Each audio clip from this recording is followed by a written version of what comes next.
نے شیطان کے اوپر بھی لعنت برسائی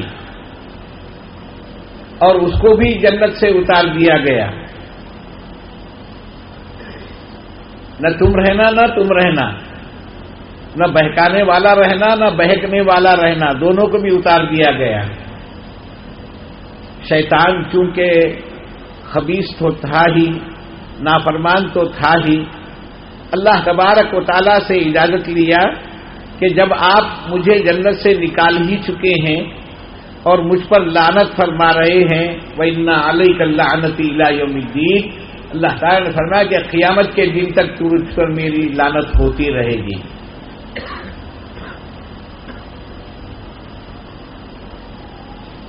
اللہ تعالیٰ سے اجازت مانگا کہ مجھے آپ اتنی طاقت دے دیجئے کہ میں انسانوں میں ہر فرد کو جہنم میں ڈالنے کی کوشش کروں گا، یعنی ایسے اعمال میں پھنساؤں گا کہ وہ جہنم میں جائیں. اللہ تبارک و تعالیٰ نے اس کی بھی اجازت دے دی. لہذا ہر آدمی کو گناہوں پر اکساتا ہے، گناہوں کی طرف لگاتا ہے اور ہر ایک کو جہنمی بنانے کی وہ کوشش کرتا ہے. لیکن عزیز دوستو، خاص بات یہ ہے کہ جب اس نے اپنا داؤ ہر ایک پر چلاتا رہا، عام لوگ تو اس کے دامے فریب میں آ گئے، لیکن جو اللہ تبارک و تعالیٰ کے مخلص بندے تھے، اللہ تبارک و تعالیٰ سے سچی محبت رکھنے والے، اخلاص کی محبت رکھنے والے جتنے تھے، وہ شیطان کی 1000 کوششوں کے باوجود وہ اس کی مانے نہیں آئے، نہیں اس کے فریب میں نہیں آئے اور تھک گیا. عام لوگوں کو بہکانا تو آسان تھا، مخصوص لوگوں کو بہکانا ہی مشکل تھا. سب پر محنت کر کے تھک گیا. پھر اللہ تبارک و تعالیٰ سے کہنے لگا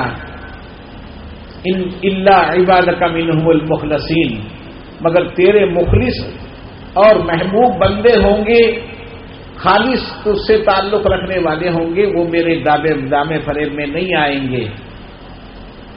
ایک مرتبہ دھوکہ حضرت آدم علیہ السلام کو ہو گیا، اب مخلص بندے اس دھوکے میں نہیں آئیں گے. اللہ تبارک و تعالی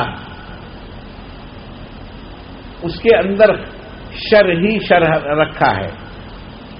اس طریقے سے ایک مخلوق ہوئی فرشتوں کی جو خیر ہی خیر، سراسر خیر ہی خیر ہے، اور دوسری مخلوق ہوئی شیاطین کی، جنوں کی، جن کے اندر صرف شر ہی شر ہے، خیر نہیں ہے. اور تیسری مخلوق اللہ تبارک و تعالی نے بنائی ہے حضرت انسان کی. انسان کے اندر اللہ تبارک و تعالی نے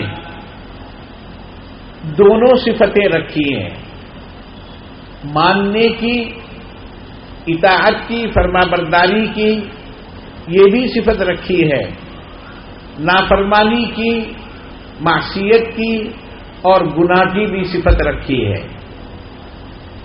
اللہ تبارک و تعالی نے سورہ شمس میں 7 چیزوں کی قسم کھائی ہے.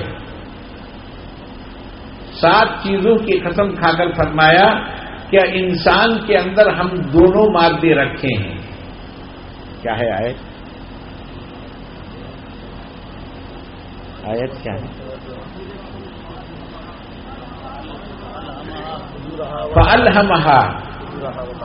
فَأَلْهَمَهَا فُجُورَهَا وَتَقْوَاهَا. 7 چیزوں کی اللہ تعالیٰ نے قسم کھائی، اور 7 چیزوں کی قسم کھا کر کہا اللہ تعالیٰ نے کہ ہم نے انسان کے اندر گناہ والی صفت، نافرمانی والی صفت بھی رکھی ہے، اور تقوی پرہیزگاری کی یعنی اطاعت اور فرما برداری کی بھی ہم نے صفت رکھی ہے. فَأَلْهَمَهَا فُجُورَهَا وَتَقْوَاهَا. اس کے ساتھ ہی اللہ تبارک و تعالی فرمایا کہ یہ 2 صفتیں تو ہیں لیکن کامیاب ہونے والا کون سی صفت کا آدمی کامیاب ہوگا؟ تو اللہ تعالیٰ نے فوری بتلا دیا، قد افلح من زکاہا، کامیاب وہ شخص ہوگا جس نے اپنے آپ کو پاکیزہ بنایا، تزکیہ کیا، اپنے آپ کو پاکیزہ بنایا۔ قد افلح من زکاہا وقد خاب من دساہا، جس نے اپنے آپ کو پاکیزہ بنایا وہ کامیاب ہوگا، اور جس نے اپنے آپ کو پاکیزہ بنانے کی کوئی جستجو نہیں کی اور کوئی کوشش نہیں کی، کوئی جنبش نہیں کی، بلکہ نفس کو ایسا ہی چھوڑ دیا، تو وہ ہلاک ہو جائے گا، وہ کامیاب نہیں ہوگا۔ عزیز دوستو، تو انسان کو اللہ تبارک و تعالی نے نفس دیا ہے، نفس کے اندر اطاعت کا بھی مادہ ہے اور نافرمانی کا بھی مادہ ہے، لیکن شرط یہ ہے کہ نفس کی اصلاح کی جائے۔ شیطان کو اب اصلاح کی کوئی شکل نہیں، فرشتوں کو اصلاح کی ضرورت ہی نہیں، ضرورت ہے تو صرف انسان کو ضرورت ہے۔ اس لیے حضرت آدم علیہ السلام نے جب حضرت ابراہیم علیہ السلام نے جب خانہ کعبہ کو تعمیر فرمایا اور پھر آپ کو حکم دیا گیا کہ اب آپ اذان دو، آپ نے اذان بھی دیا، آبادی کچھ نہیں ہے، لیکن اندازہ یہ پورا ہو چکا تھا کہ یہ شہر بنے گا، آباد ہوگا، لوگ یہاں حج بیت اللہ کے لیے آئیں گے۔ حضرت ابراہیم علیہ السلام نے دعا فرمائی تھی، ربنا وابعث فیہم رسولا منہم یتلو علیہم آیاتہ ویعلمہم الکتاب والحکمہ ویزکیہم انک انت العزیز الحکیم۔ اے اللہ، اس کو آباد فرما اور اس میں یہاں رہنے والوں ہی میں سے ایک تیرا رسول بھیج دے جو ان کو قرآن کریم کی آیات کو سکھائے، کتاب و حکمت کی تعلیم دے اور ان کا تزکیہ کرے۔ تو اس دعا میں حضرت ابراہیم علیہ السلام نے تزکیے کا لفظ اخیر میں لیا تھا، تو اللہ تبارک و تعالی نے سورہ جمعہ میں پھر اسی دعا کو دہرایا اور فرمایا هو الذی بعث فی الامیین رسولا منہم یتلو علیہم آیاتہ ویزکیہم ویعلمہم الکتاب والحکمہ۔ اس آیت میں اللہ تبارک و تعالی نے اپنا تعارف کرایا ہے۔ اللہ کی ذات وہ ہے جو مکہ مکرمہ میں اپنے رسول کو بھیجا، اپنے رسول کو بھیجا جو لوگوں کو اللہ تبارک و تعالیٰ کی قدرت کی نشانیاں بتلاتے ہیں اور لوگوں کا تزکیہ کرتے ہیں اور کتاب کی تعلیم دیتے ہیں۔ تو تزکیے کا تذکرہ پہلے اللہ تعالیٰ نے آیت میں فرمایا اور بعد میں کتاب کا تذکرہ فرمایا، تعلیم کا تذکرہ فرمایا، جس سے بات یہ چلتی ہے کہ حضرت ابراہیم علیہ السلام نے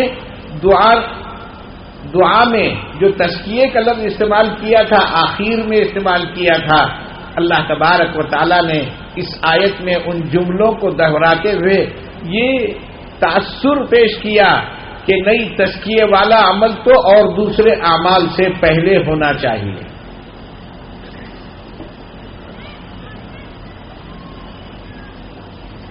بہرحال انسان کے اندر اللہ تبارک و تعالیٰ نے دونوں صفتیں رکھی ہیں اور انسان ہی کے لیے تزکیہ نفس ہے۔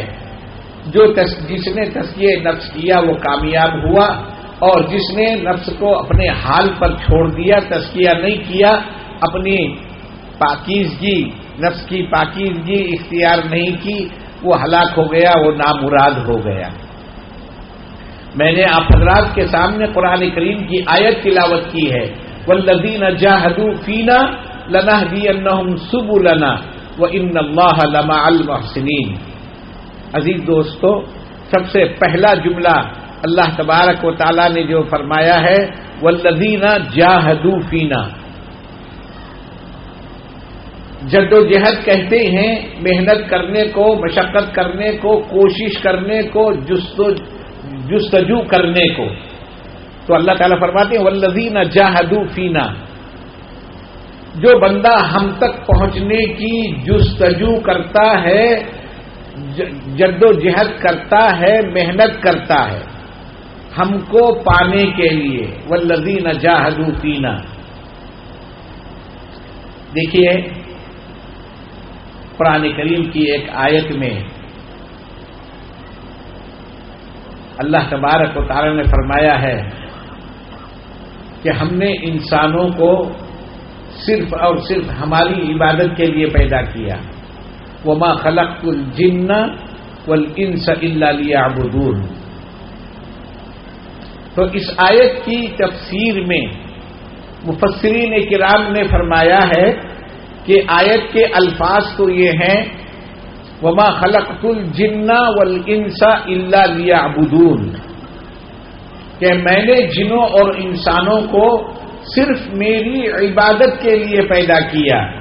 لیکن مفسرین کرام جب تفسیر کرتے ہیں تو تفسیر یوں کرتے ہیں وما خلقت الجن والانس الا لیعرفون، یعنی یوں بتلاتے ہیں کہ یعبدون کا مطلب یعرفون ہے. یعرفون، میں نے جنوں اور انسانوں کو اس لیے پیدا کیا کہ وہ مجھے پہچانے. اور الفاظ کیا ہیں؟ الا لیعبدون، میں نے اس لیے پیدا کیا کہ وہ میری عبادت کریں. لیکن مفہوم اور اس کا مطلب یہ ہے وما خلقت الجن والانس الا لیعرفون، کہ میں نے جنوں اور انسانوں کو اس لیے پیدا کیا کہ وہ مجھے پہچانے. بھلا بتلائیے مفسرین کرام جو معنی کو بتلا رہے ہیں اور اللہ تعالی کی طرف سے جو الفاظ ہیں، اگر کہا جائے، سوچا جائے تو بندہ یہ بول سکتا ہے کہ بھئی جب اس کا مطلب یعرفون تھا تو اللہ تبارک و تعالی عاجز تو نہیں تھے.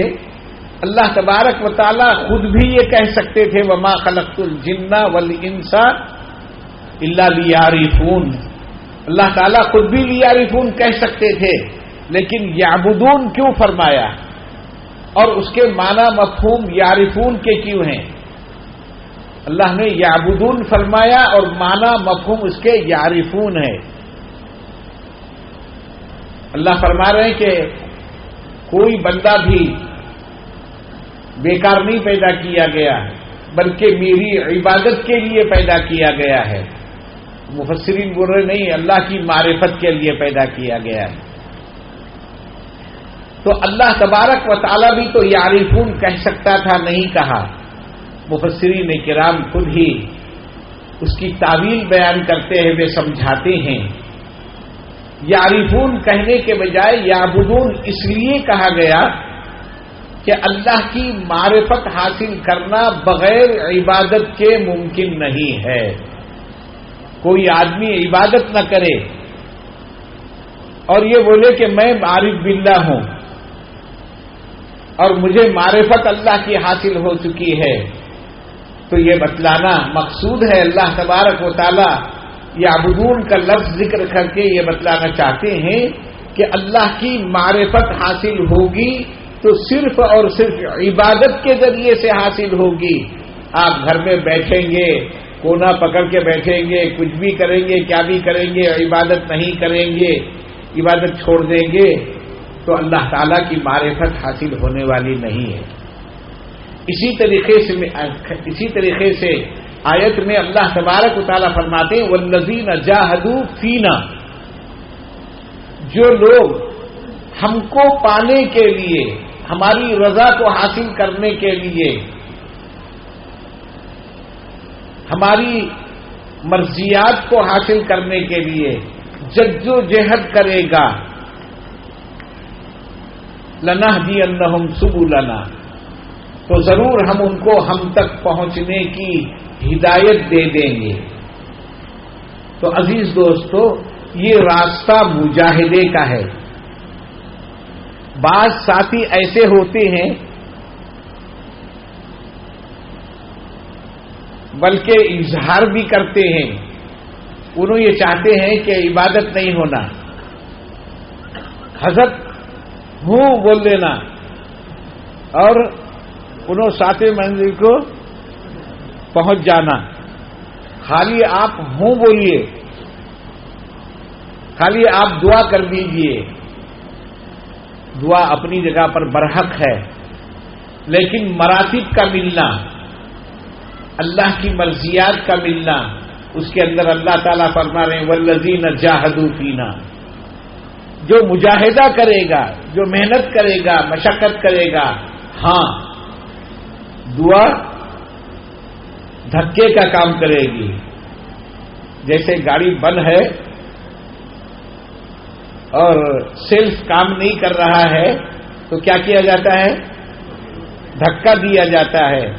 تو گاڑی پٹرول ہے، انجن چالو ہے، پورا صحت مند ہے، صرف سیلف کام نہیں کر رہا ہے تو دھکا دے کر گاڑی کو چالو تو کیا جا سکتا ہے، مگر گاڑی اپنی جگہ پر رہے اور ہم اپنے منزل مقصود کو پہنچ جائیں، یہ ممکن ہے کیا؟ نہیں۔ تو دعا دھکے کا کام کرتی ہے، بہرحال بغیر مجاہدے کے اللہ تبارک و تعالیٰ کی محبت حاصل ہونے والی نہیں، اللہ ملنے والا نہیں، اور بغیر مجاہدے کے تزکیہ ہونے والا نہیں۔ اللہ تعالیٰ فرماتے ہیں والذین جاہدوا فینا لنہدینہم سبلنا، جو ہم کو پانے کے لیے جدوجہد کرے گا، ہم ان کو ہم تک پہنچنے کا راستہ بتلا دیں گے۔ اور اللہ تعالیٰ نے ہدایت کی نسبت اپنے طرف کی ہے۔